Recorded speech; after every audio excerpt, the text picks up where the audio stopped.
Fast forwarding a bit here, the next day we reached the town of San Fernando, where we finally stopped, at least for the rest of that day and for that night.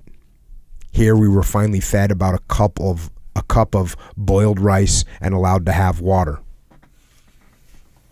At this point, many would have said that the rest was more important or appreciated than the food, because many were suffering from incredibly blistered and bloody feet. My feet were badly blistered, but not as bad as some who had put on new shoes when they were told to pack up and get ready to break camp. I had no new shoes, otherwise I would have done the same. There's no way for a person to walk as far as we did without getting blistered feet. We spent the night at San Fernando, and the next day took off again. No breakfast, of course, but now at least I had a canteen full of water.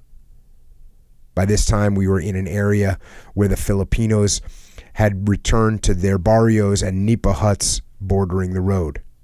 Damage to property and terrain was not as bad as it was further to the south, where more fighting had taken place. So now they're marching through sort of the regular Philippine villages that weren't as decimated as the areas where the heavy fighting had taken place.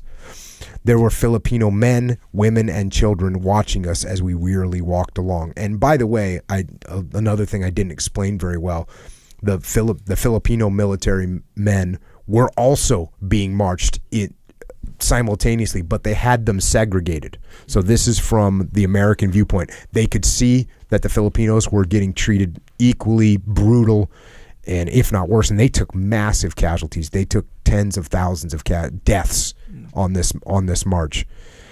But now they're walking through where these regular Filipino civilians are watching this death march take place. Back to the book. In several places, the women tried to hand food to us, but the Japanese guards would not allow it. They had bananas, mangoes, and coconuts, and it all looked so good. I never saw it happen, but supposedly several Filipinos lost their lives to Japanese bullets when they tried passing food to the Americans. This was the beginning of the end of the march out of Bataan, but we did not know until sometime that afternoon when we arrived at Camp O'Donnell.